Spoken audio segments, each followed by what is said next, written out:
Engage.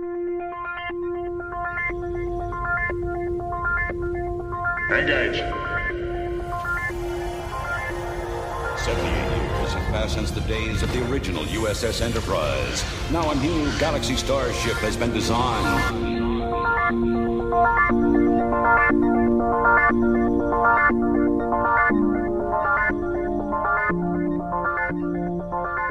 Transporter Chief, beam our listeners aboard. Welcome to Galaxy Class, a Star Trek The Next Generation podcast on BQN. I'm your host, Chief Recreational Officer Ria Papagiorgio, along with our counselor, Amy Nelson. Amy, how are you doing today? Hi, Ria. I am doing great, wearing my hashtag Deanna shirt for today. And listeners, Perfect. I think you'll find out why I'm hashtag Perfect. Deanna. Or is it perfect? It is.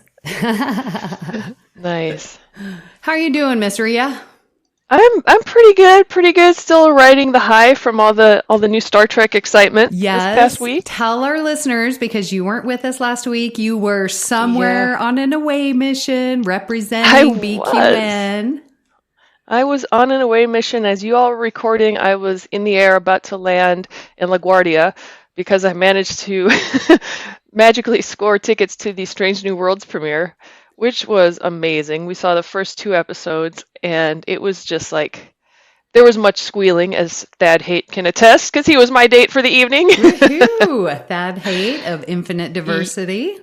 That's right. Oh, yeah, it was pretty awesome, and hard to keep my mouth shut for 5 days until episode 1 dropped. Yeah, and you've seen episode 2?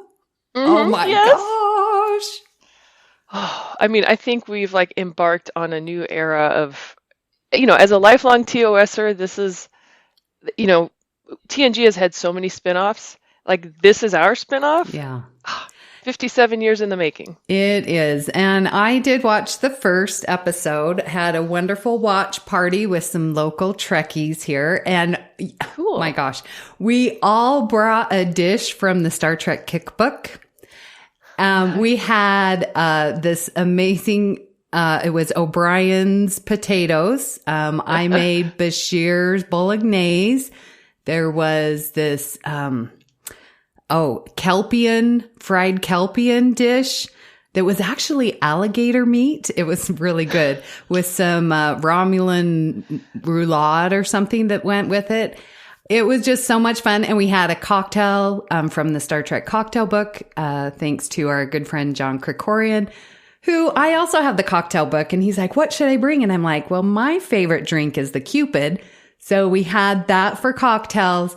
It was just a wonderful evening. Oh, so much fun. Yes. That sounds awesome. Did you watch the Picard finale too? Or just The Strange New World? I did. We watched The Strange New World together. I watched Picard Thursday because I just couldn't wait. Oh my gosh. I know. I don't know what kind of spoilers I want to give, but there was one particular scene where as soon as I saw who that person was, I started screaming. I'm thankful my neighbors didn't call the cops. Right. And we saw that person in Chicago, and there was no inkling. I know. And I'm like, dude, you've been lying to us on the Ready Room this whole time. I know. Oh, yeah. It just almost brought tears to my eyes because of all the garbage that poor guy has gone through. Yeah. And redeemed. I was thinking, I didn't even know I needed an end to that story, and I got it. It's beautiful. I love how they played that. Yes. Of course, now all I can think of is spin-off? Question mark?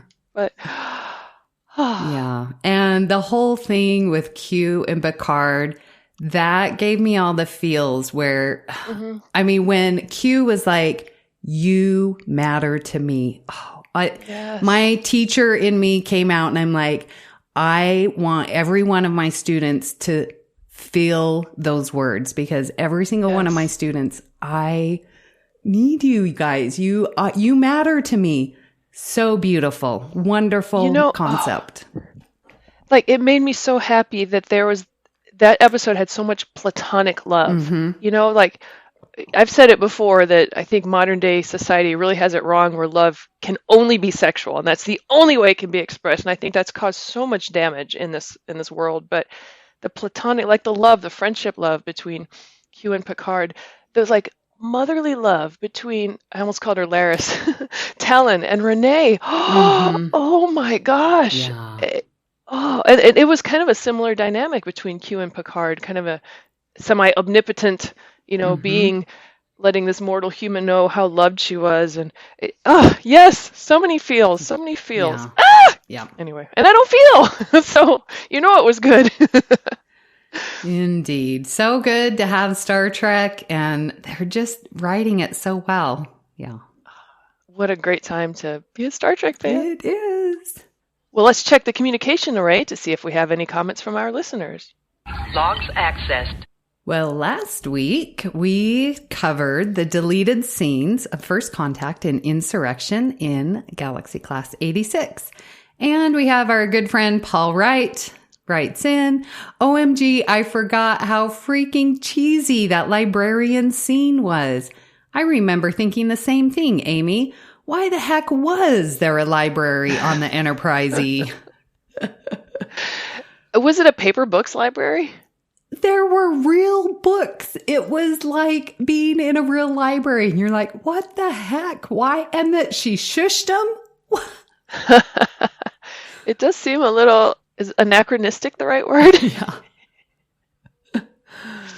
So thank you, Paul, for your comment and for always listening. We love you. Yes, we love you, Paul. This is the captain. Senior officers will report to my ready room immediately. Today, listeners, we're continuing our character profile series. We're discussing Ro Laren today. So Ro, although she only appeared in 8 episodes, definitely made an impact and was actually supposed to be carried on into Deep Space Nine. But Amy, what do you think of when you hear the name Ro Laren? Well, wearing my hashtag Deanna shirt, I tried my best to not be on this episode of Galaxy Class because Ro is not my favorite. And as I was looking at the list of episodes that she appears in, there really is just one that I enjoy. So if you don't mind, I want to go through and just sort of say why it annoys me. Ensign Ro, I think, is a great episode, but she comes out so defiant, so obstinate, just, wrong foot. Disaster, and Conundrum. Okay, so in Disaster, she's like going up against Deanna because she's like, your idea sucks and my idea, and you're going to ruin and kill everyone on ship. We need to, Oh, okay. So there's that interaction with Troy that, don't like it for that. In Conundrum, they lose their memories, and Riker and Ro have a little tryst, so can't have that. Power play, she's pretty good. Cause and effect, very minor role. The next phase, absolutely love. That's the one with her and Geordi. Rascals, she gets shrunken down. That's cute, but still there's this sexual tension between her and Riker. And then Preemptive Strike is pretty good, but it's her farewell, and I don't know. I don't really care for that one either. So most of my animosity for Ro comes because of Troy and Riker. That's my... Of course. Yeah. Yeah, well, this is good because we'll get some kind of opposite viewpoints here. I kind of always, Ro was... I always thought she was just in season 7. And researching for this episode, I'm like, wait a minute, 6 of her 8 episodes were in season 5. One in season 6, that was Rascals, and then Preemptive Strike was the penultimate episode of the series. Yeah. So that kind of threw me off. But in rewatching these episodes, I came to realize how similar she and I are in a lot of ways. Not all of them. Not all of them. When I noticed in Ensign Ro, as she's walking around in her Starfleet uniform, that the sleeves were too short. I kind of started looking at Michelle Forbes' physique. like, wait a minute, she and I are kind of built the same too, because that's an issue I have with every article of women's clothing ever made, is that the sleeves automatically are too short, which is so just annoying. But then some of her character traits, I mean, I think I'm not quite as obstinate and defiant, maybe not as defiant, but, some of the things, like, she questions authority and she'll do what's right rather than what the rules say, no matter the consequences. I think I'm a little more limited by that, but and she's slightly full of herself, and I'm also pretty full of myself, and she's feisty and assertive. So I saw a lot of similarities there. Yeah, she is very assertive, and she knows her mind and trusts it. Like, those are good characteristics. She's really, really driven to do what is right, to do what the right thing is.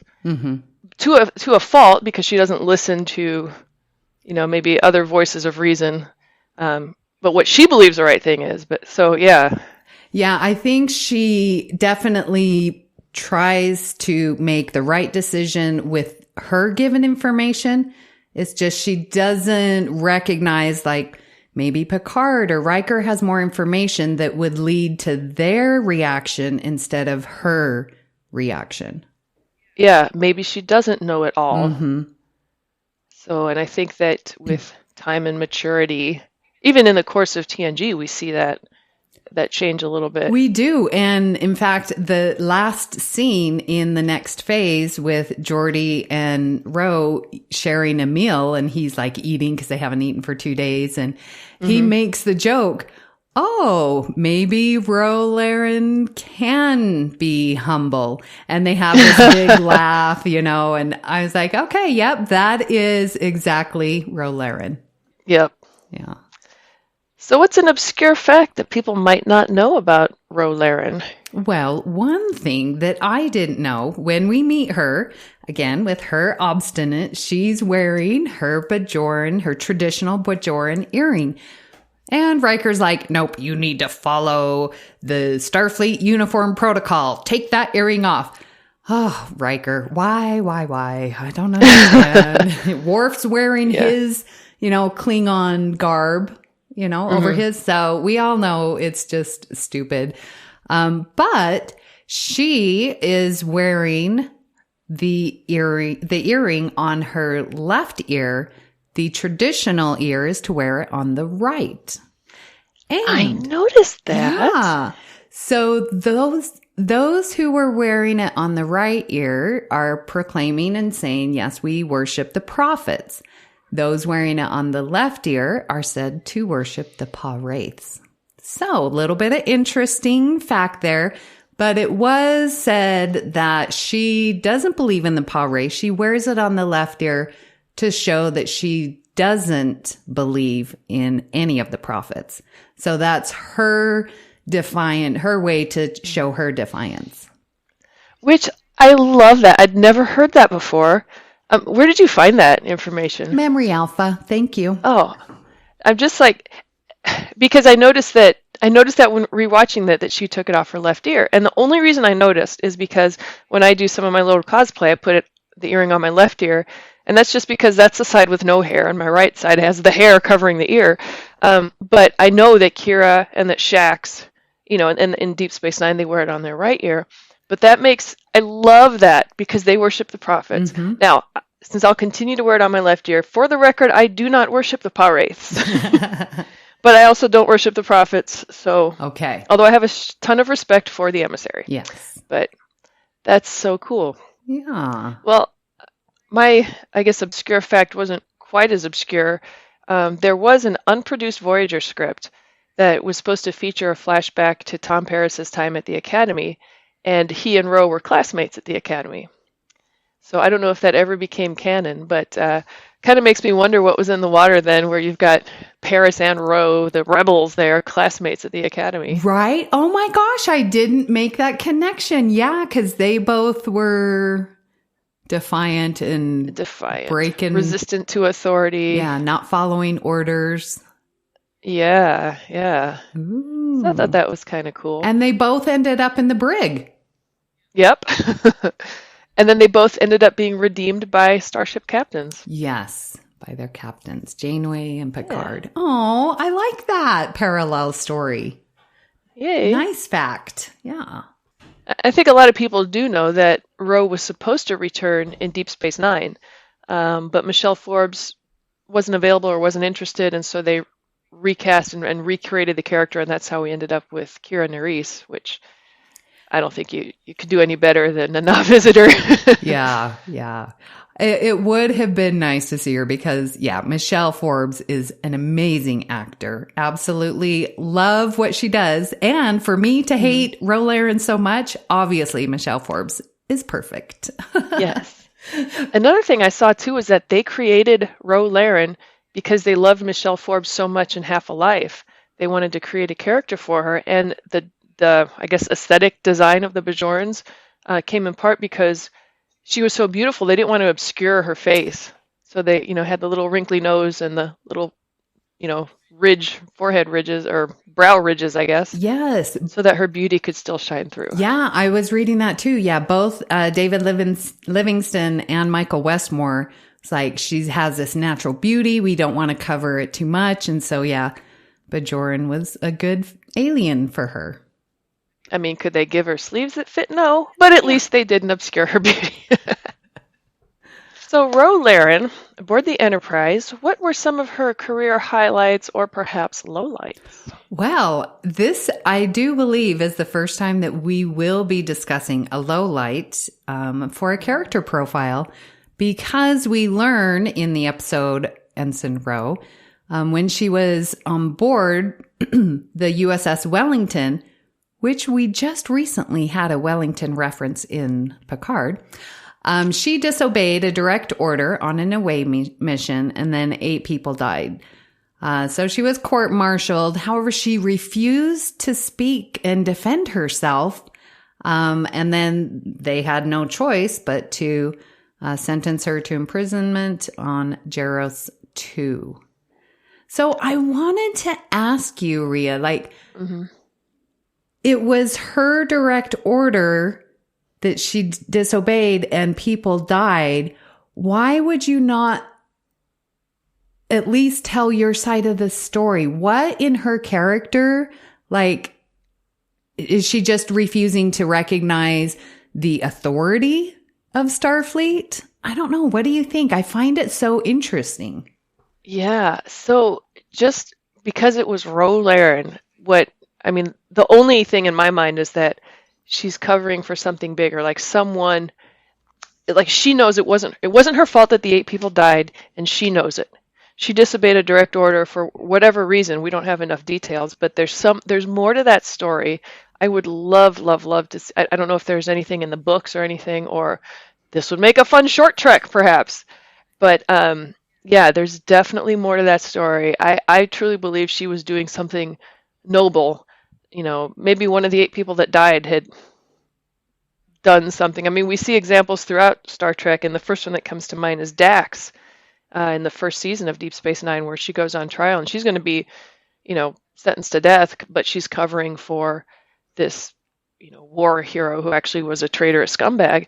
So I think it's along those lines with Ro. That totally fits her character because she is fiercely loyal, I feel. Mm-hmm. Yeah. Definitely to Bajora and the Maquis.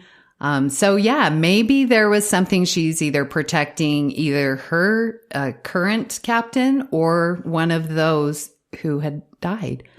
Great. Yeah, I love that.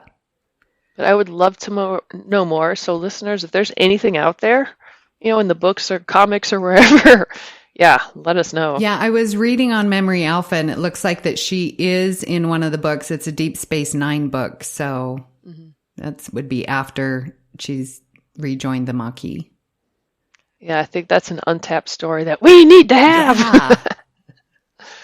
So that was a low light of sort of where she got put before we meet her. But Picard pulls her out, recognize her, where she was raised and her knowledge of the Maquis and Cardassians. So Picard actually is the one to pull her out so that she can go on the secret mission. But she ends up disobeying Picard. And we're like, oh my gosh, what is going on? Well, to your point, Rhea, just like you were saying, she was on a secret mission by the Admiral to try and work with Orta, who was attacking the Federation. But it wasn't Orta. They did find who was attacking. And then she just basically redeems herself. And so Picard's like, you're pretty valuable. I think I want you to stay on the next mission. So from prison to the Enterprise D, that's a pretty big jump in your career. Yes. And even Riker mentioned that how many people would, kill to be in your spot. And Riker in Ensign Ro, when she's first introduced, Riker was as hostile to her as he was to the Ferengi, to every Ferengi he ever met. I mean, it was, like Riker didn't even give her a chance. And they do say there's a fine line between love and hate, but from the get-go, he hated her. But that's what I had as her kind of career highlight, is she impressed Picard. And to impress him to that extent, a Badmiral had, signed her up for, a dirty drug deal to get her out of prison. But the way she redeemed herself, and over, she just has such high standards of right and wrong. And she will sacrifice anything to do the right thing. That's why I think she was in prison in the first place, was whatever that incident was on the Wellington, she was doing what in her mind was the right thing, no matter the cost to her. And I think Picard saw that and recognized that. I mean, she, the dirty mission that the Badmiral had her on, and the way that she brought that to light, brought that to Picard, thanks to Guinan. In Preemptive Strike, oh my gosh, she was put in kind of an impossible position. Who do you betray? Do you betray your heritage, your culture, the 10 years that you spent in a camp? I mean, do you betray everything that you are, or do you betray, this man who has redeemed your career, who has seen the best in you, who's been almost like a father figure to you, with a little bit of creepy sexual tension, but we'll get to that. Okay. Yeah. Wow. So anyway, but that was like an impossible choice, and she's I guess that's what I consider her career highlight, is that like she takes that high road no matter what the cost to her. What she sees as the high road. Right. She might be wrong, but I mean, if any of us did what we thought was right, no matter what the cost to us, I think, again, the world would be a better place. True. Yeah, it's interesting when Riker's like questioning her and, like, oh, well, you came out of the brig or, imprisonment, and now you're here on the flagship. This is my ship, da-da-da. And she's like, just so flippant, well, beats prison. So, of course I'm going to say, yes, I will go to the Enterprise D. So she has... The Space Hilton. She has this way of sort of underpinning the importance of it, I think, to sort of hide her true feelings of maybe she is really excited to be working on the Enterprise D. And I think she sort of keeps that, under wraps so as to not become vulnerable. Right. Yeah. I mean, and knowing that it's temporary, she can't get too excited about it because it's just going to end. Yeah. And like everything in her life, she'll end up, in exile, in prison, in, a camp, and whatever. So. Yeah. Well, Picard, after season 5 of many episodes with Picard, recognizes her amazing athletic ability and says, why don't you go back to Starfleet Academy and go to advanced combat training?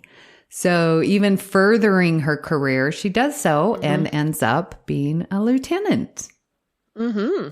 So I think out of those, I think I like her coming from prison to the Enterprise D for that jump. I think that's a career highlight.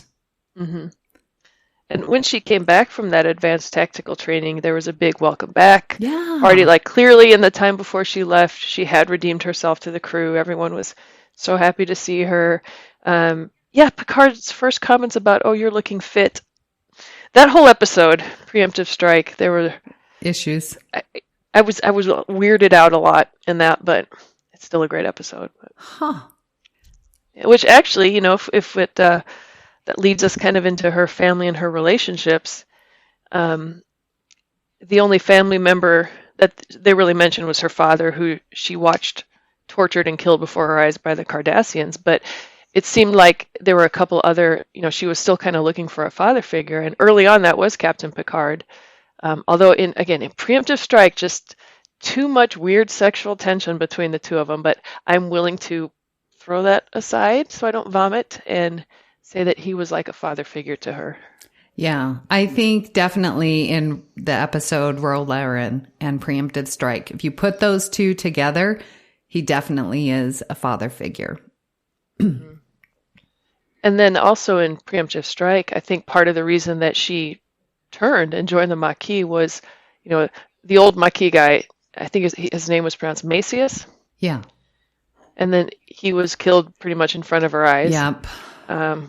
And then she, you know, realized where her loyalties lay. But their whole interactions, he was very much a father figure to her, very much treating her like family and giving her what she'd, you know, apparently been longing for her whole life. Yeah, and I don't think that she recognized she was longing for that until she did meet Macius. Mm-hmm. Yeah, that's good. Her father played the balaclavian as an instrument to scare away the monsters under her bed. So she had, you know, what seems like a pretty stable-ish. No, because she was raised under Cardassian rule. Yeah, I think she was pretty young when her father was killed. Yes. I mean, she was lured by candy. I know. So she must have been pretty young. Can we talk about that? How sinister of a person to give you candy and then make you watch an interrogation, torture, and your own father die. Like, that is so bad, evil, sinister. Like, who does that? That's some evilness there. Well, the Cardassians, and I wonder, like, could she ever eat candy again her whole life? Right? No, you wouldn't. And beware people who are being nice to you. That's what she learned at that young age, which influences everything we see in TNG. Yeah, great point. Because then what better way to make people not be nice to you than to just be a dick to everyone around you? Yeah, just be a jerk and be flippant and keep your guard up and don't reveal who you are because shit happens. Wow. Okay, I might be turning over a new leaf for Ro. Yeah, that's some heavy stuff to live through. Since you mentioned that, it wasn't until her memory was wiped and she didn't have all that background that she was able to open up to the point to get, you know, intimate with Riker. Yes. And I think also with that experience with Conundrum, add that to Rascals, where she could just be free to jump on the bed. Yes. Like, if you don't have the past memories, what would she have been like? A delightful, wonderful child? Mm-hmm. Oh my gosh. Oh, okay. I'm really falling in love with Ro. Oh, I mean, the Riker thing wasn't, you know, her fault. She didn't have her memory. Oh, but I do love the way they wrote that, because I think they showed on screen, 2 different encounters, and both times she was pursuing him. Pursuing's not even the right word. She jumped him both times. And I do love that she was the aggressor, if that's the right word, especially in early 90s where, you know, women still had to be passive and pursued by the man, and it was the man's job. And I just love that. I love how assertive she is, and I love how she took the bull by the horn, so to speak. Saw what she wanted, and because Riker was about to make out with Troy when she walked in, and then she's like, "Yep, see ya, my turn." Exactly. She definitely initiated. So yes, again, just going to her character, and she knows what she wants. So yeah. And I think that threw off Riker, and he was like, huh? So he was a little thrown off, which made him more susceptible to, have their little flirt. And of course, the best scene is at the end when he walks into 10 forward and there's Ro and Troy. Yep. Sharing a drink together. Oh my gosh. I love that. Comparing notes. I always just assumed they were comparing notes. Of course. And I am just going to throw it out there. How mature of Troy to, go at it from a clinical counselor perspective. Well, it's logical that when you lose your memory, things are going to happen. It's only natural. Like, that's because Troy's awesome. I mean, you could tell it stung. It hurt. It hurt. But she, was mature enough or knows enough to be like, well, it's not like he was trying to hurt me. It's not like he was trying to cheat. Besides, it's not like they were even together at that point, but... it's implied. We all know. Yeah. So... But again, that fine line between love and hate, because from day one, Riker just was aggressively hostile to her, and of course he wouldn't stand a chance when she jumped his bones. Well, there was just one other mention in the next phase while Crusher was filling out their death certificates, and it was said that the dad's name is Ro Talia and the mom is Ro Gale. So, and we find out when she was talking to Guinan that she never drew a picture of her mom. So it really seems like the dad was the main influence in her life. She's daddy's girl. It kind of makes me wonder if her mom was killed or something while she was young or something like that. Or taken away as a comfort woman or something. Right, as we know they do. Yeah. But speaking of Guinan, I do love their relationship. And from the first episode, here, Ro comes aboard the Enterprise and just everyone is hostile to her. Nobody's giving her a chance. No one wants her around, and they're very open about it. And I love that Guinan sees that, this poor, I almost said human being, this poor person is being shunned, ostracized by everyone. And so Guinan makes the effort to be the one friendly person, the one friendly face, the one safe space for her. And Ro trusts her, and then this beautiful friendship develops from that. Still talking about Guinan and Ro, because Guinan, she's just amazing. But Guinan shares an experience with Ro on a time in the past where she trusted Picard. And it was the only one, and it was, I think, was this the preemptive strike or Ensign Ro? Oh, I'm sorry, it's Ensign Ro. And so Guinan shares this story, and Guinan's like, she was in a bad situation, and only Picard was the one she trusted, and things worked out. And she then takes Ro down to Captain Picard, and that's when we find out the whole thing with Orta. So, what I love about that is now seeing Picard, and it's like, was Guinan talking about the time where she lost her hope in humanity, and here comes Picard in 10 forward and reinstills this hope of humanity? Is this what we're talking about? Oh my gosh. I have goosebumps right now, like big time. It could be because Guinan was ready to give up on humanity. It was only Picard that... Oh my gosh. That's okay. They've done such a good job with Picard season 2. Because I was wondering too, with Picard kind of from the get-go taking such a liking to Ro, or at least after she, told him about the whole Admiral thing. And I couldn't help but wonder, did Picard maybe see something of his mother in Ro? Someone who was melancholy, and even a slight resemblance between the two characters. If there's like subconsciously Picard wants to help this person who, through no fault of her own, is in such a dark place. Oh my gosh. Now I have the goosebumps. Rhea, yes! Listeners, if you haven't seen Picard season 2, just do it. Yes, please. Oh my gosh. They do look alike. Oh my gosh. Yeah. And I love that Guinan thing too. Yeah. Because it's almost a throwaway line in that episode in Ensign Ro. Yeah. Because at the time, well, let's see. That line came before. Oh, wait a minute. No, Time Zero. Yeah, that was season 5 opener. So at the time, we were thinking it was just going back to Time Zero. But now that we have Picard, I'm going back to 2024.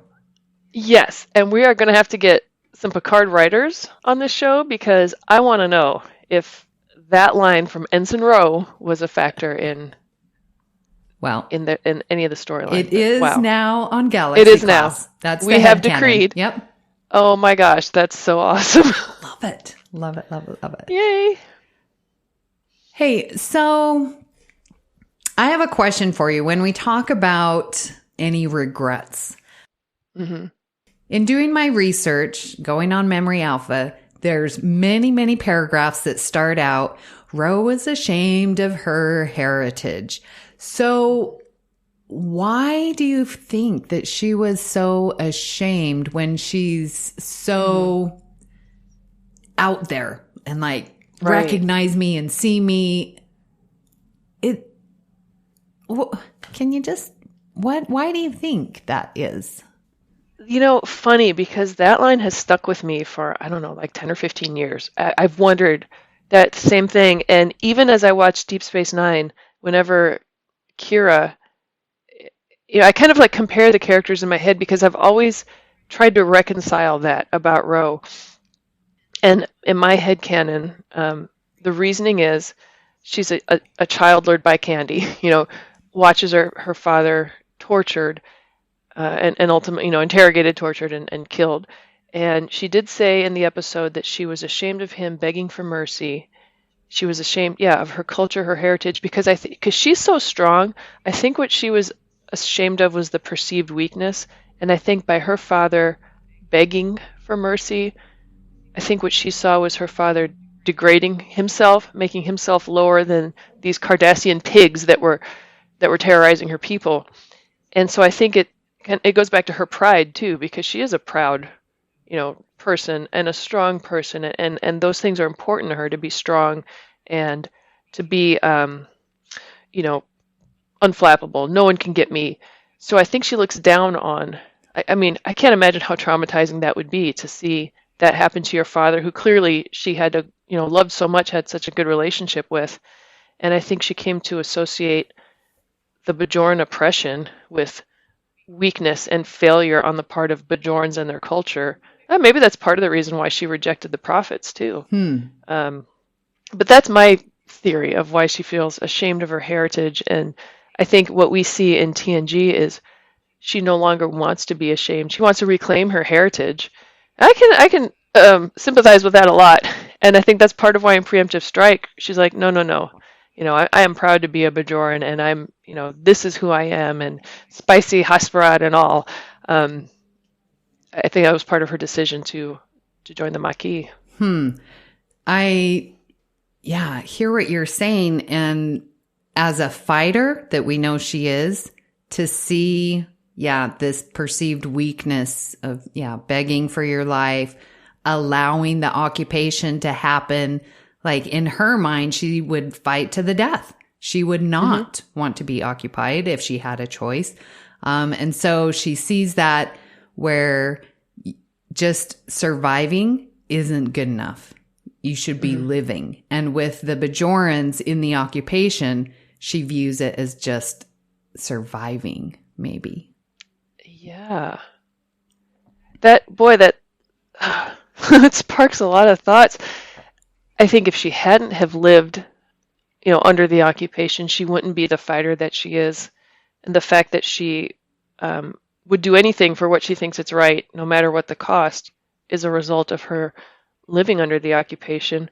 When you mention, like, there's a difference between surviving and living, that makes me think of, I know, shocking enough, Greek culture. 400 years of occupation, oppression, slavery by the Ottoman Turks, 1421 to 1821. That's before kind of a grassroots uprising. That's something I hear a lot from people that aren't Greek is, oh, you guys know how to live or whatever. And it's not just, you don't just live life. You grab it by the throat and throttle it and shake every ounce out of it and feed it. And, it's like suck every moment you can out of life.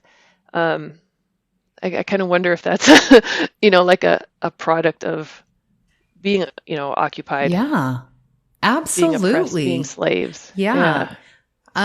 I was also thinking maybe because of the occupation and like maybe she didn't see all the political behind the scenes, but just sort of as, well, no one is coming to rescue us. We've been occupied for so long. Starfleet doesn't care about us. Cardassia doesn't care about us. So maybe those were prevalent in the societies where their systems didn't allow Bajorans to progress. Like maybe there were systematic stops there. And I think that can influence your self-worth as well. And definitely your distrust of authority. If all you've perceived your whole life is they don't care about us, they're not going to help. They, all these governments, these societies, and maybe her shame of Bajoran culture is like, well, they're not doing anything. They're just, our Bajoran leaders are just lying down and making us live like dogs. And gosh, I can't imagine the psychological implications of growing up under occupation like that. Yeah.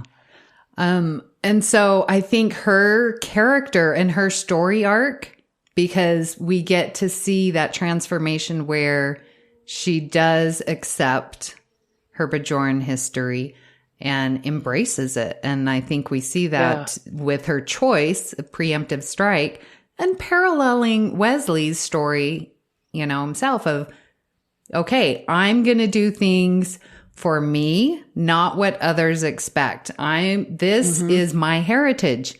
I can't change it. So you might as well accept it and be a positive force. And now she can be because she's accepted who she is. To join the Maquis, she's going to be even better because she doesn't have this weight, this chip on her shoulder.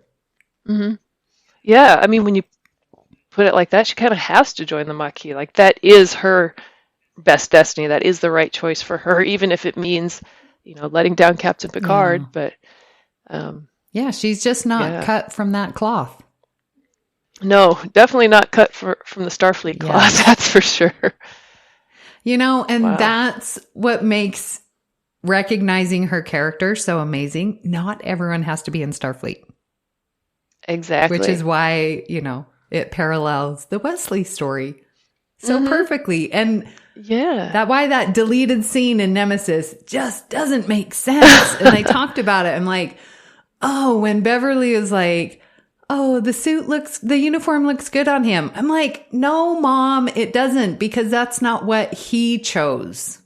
I'm so glad it's deleted. It needs to be deleted from everyone's headcanon. He did not come back to Starfleet. He is the Traveler. Period. Yes, he is. And ever shall be. Yeah. And is right now in 2022. That's right. Just saying. Okay. Yeah. Another regret that I'm sure she has, and this is Amy's headcanon, flirting with Riker. She completely regrets that. She doesn't want to go there. I don't know. That is a memory that she and Riker will always treasure. And there's something to be said for one-off romances. I mean, again, there's no they shame didn't know in who it. they were. For all she knew, she and Riker could have been married. I mean, 2 consenting adults, 3 if you add in Troy. Which probably would have inevitably happened, but yeah. As she said, for all she knew, she spent a lot of time there in Riker's quarters. Yeah. How is she to know? Exactly. See, every time I think about it, I just curl inside and it just rubs me the wrong way. I just can't get over it, listeners. I can't. Well, it was just a one-off. So, yeah. In the end, who did Riker end up with? Thank you. Hashtag Deanna. Mm-hmm. Okay, I feel better. Rhea knows how to calm me down, listeners.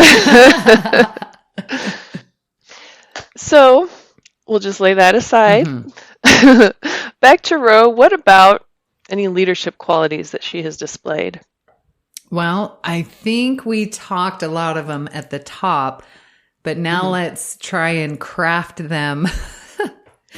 So it was interesting because in Preemptive Strike, Picard says, hey, you've got a lot of awesome character traits that if molded, you could become a great officer.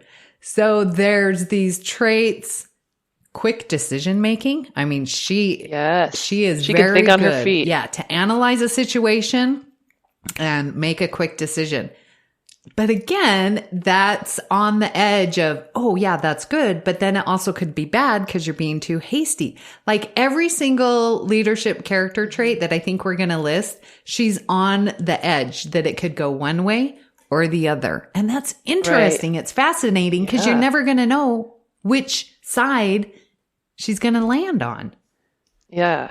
And she has so much of that natural ability. Like when I taught at umpire school, one of our kind of maxims was it's easier to tone someone down than pump someone up. When you have these students coming in and they're overly aggressive and overly raw, you can tone that down. You can mold that. You have the ones come in that are timid and afraid and can't make a decision. That's a lot harder to, bring what they need to have out of those people. And that's what I see with Ro is she's more the over the top, just raw, controlling, make it happen, impulsive, make these decisions. We're going my way or the highway. And that needed to be molded, toned down. Like in Disaster, she was definitely demonstrating leadership aptitudes, the abilities there, but it needed to be tempered with empathy. And I think that's where she learned from Troy in that episode, or at least that's what Troy was demonstrating is, you can't just separate the saucer and, just assume everyone's dead. No. This is Starfleet, you need to give life every chance and that kind of thing. But over and over. And we see, some of the change throughout her run on TNG where those characteristics are molded. But in the end, at least when we leave her in Preemptive Strike, the mold is a Maquis mold. It's not a Starfleet mold. Yeah, that is an amazing... I love what you just said because I compare, obviously, Ro and Troy's the slow burn coming up. We need to get her excited about being in command. Like she didn't even consider it until season 6 in Disaster. That's what spurred on her becoming an officer.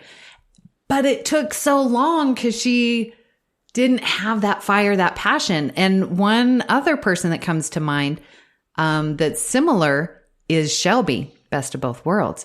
Oh, Excuse me, Riker, you're in my way.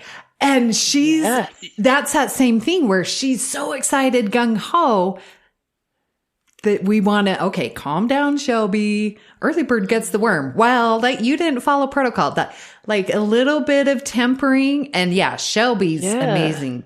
So I see that and that is definitely Ro. She's got this fire and passion that, you don't want to rah, rah, cheer, cheer because you're not going to be able to rely on it.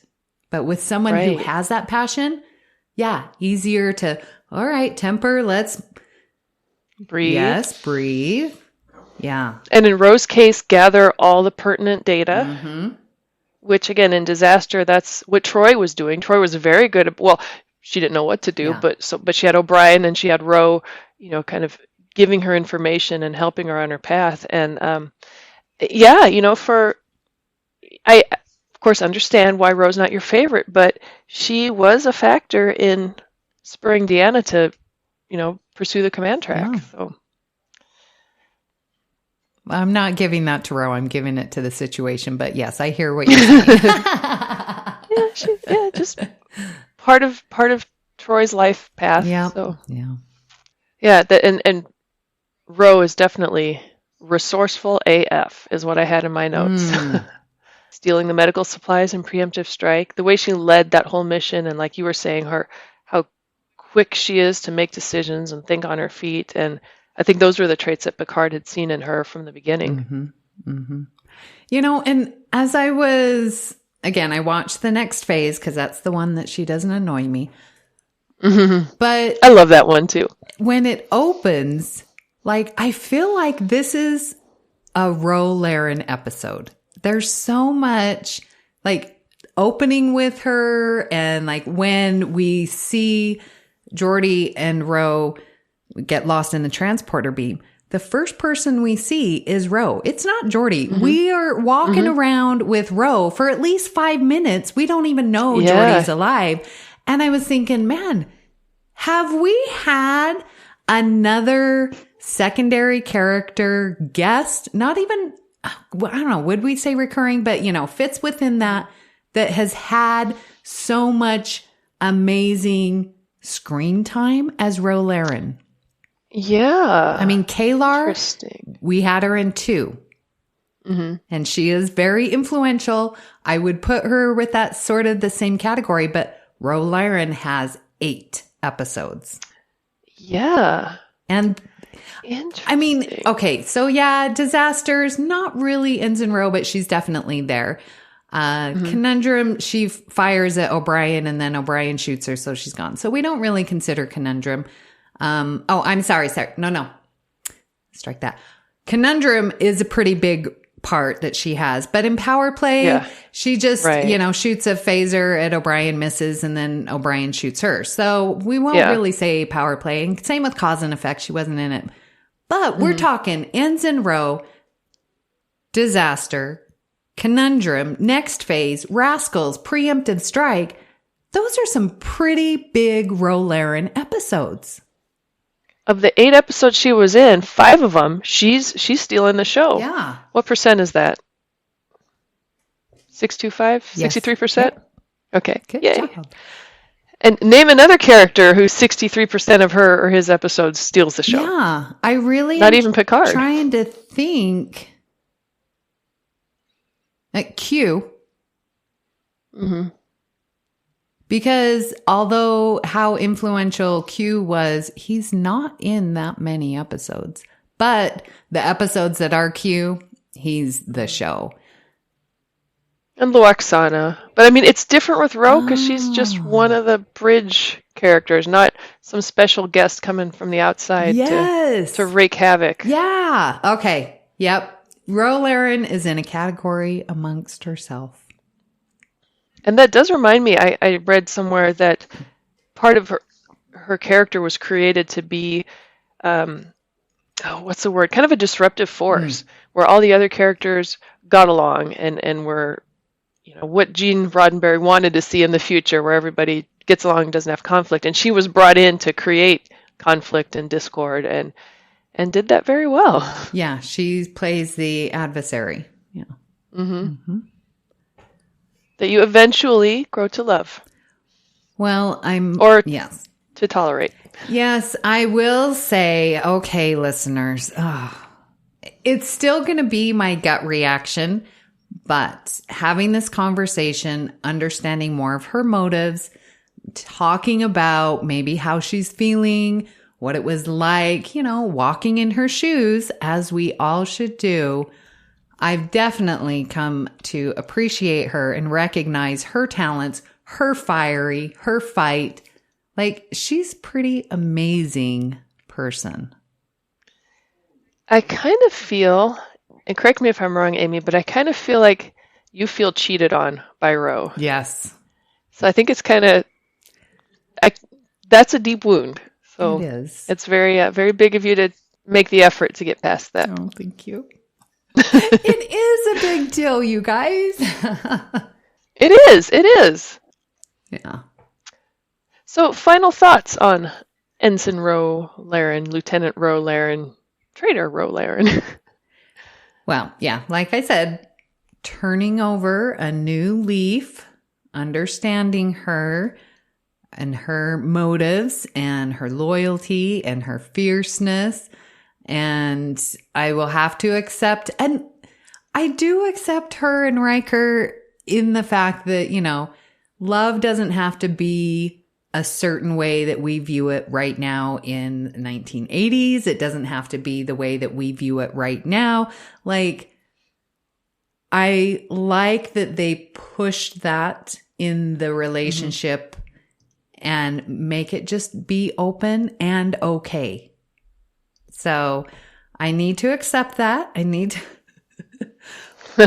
but I think she's, a pretty amazing character that we get to see and has a very strong character arc, more so than some other characters that we see. Yes, even the regulars. Yeah. Yeah. After, again, researching for this episode, Ro Laren is more than meets the eye. I was a little, wowed by how much she and I have in common, down to the sleeves that are too short. But, you know, any character or any individual, I guess, that grows up in that kind of an adverse environment is going to be, you know, tempered by fire like that. And no wonder she's sharp as steel. Now I kind of wish we had more of her. I know. Incoming transmission. We'd love to hear your thoughts on today's show and hope you'll join the Facebook group, The BQN Collective. If you are already on the Federation Council Chambers, guess what? You're already a member of the BQN Collective and you won't have to join another group. Yay! Yay! You can also follow us on Twitter at Galaxy Class Pod. Hey, why don't you hit that subscribe button or wherever you get your podcasts, you know, and leave us a star rating and a written review. That really does help others to find our show, and we want others to find our show. You can also check out our other shows on BQN, like All Good Things, History with the Szilagys, Mickey's Marvels, Union Federation, and Infinite Diversity. So, Rhea, where can people find you when you're wearing your Bajoran earring? Oh, well, if I'm wearing my Bajoran earring, odds are I'm at some type of Star Trek function, which is a happy place to be. So please come find me. Mm-hmm. And just know that I don't worship the Pa Wraiths. It's just on my left ear. Otherwise, you can find me, guess what? On the BQN Collective. Posting usually slightly silly Star Trek related memes. And of course here on Galaxy Class. So, Amy, where can people find you when you are not assertively pursuing the man that you are interested in? Well, when I'm not doing that, which is about all the time, you can find me here on the network where I am co-hosting All Good Things with Mark White. I'm also on Union Federation, where we talk about the new Trek and the Orville when it comes out in June. So excited.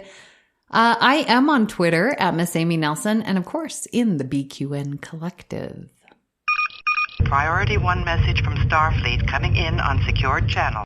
If you'd like to help us keep all our shows coming to you each week, you can become a patron of the network on Patreon. We're putting out even more exclusive content for our patrons, like It's Green with Mark White that you do not want to miss.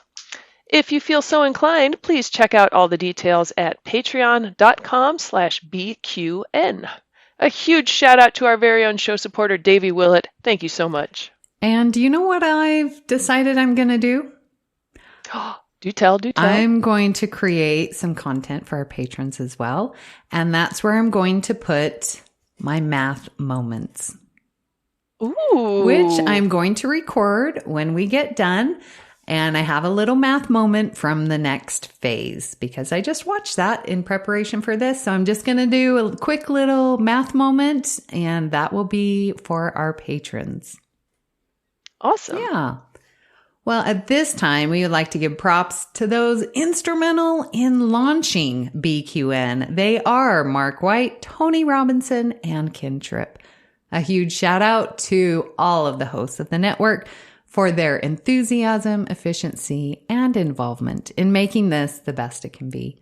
And seriously, a very special thanks to our listeners. We are grateful for your support and for following us. And it's been a ride. Well, thank you all for beaming aboard the Galaxy class. And until next time, great joy and gratitude. Commander, don't worry about it. As far as I'm concerned, you and I have shared something that we will treasure forever. Stay classy, Galaxy. Engage.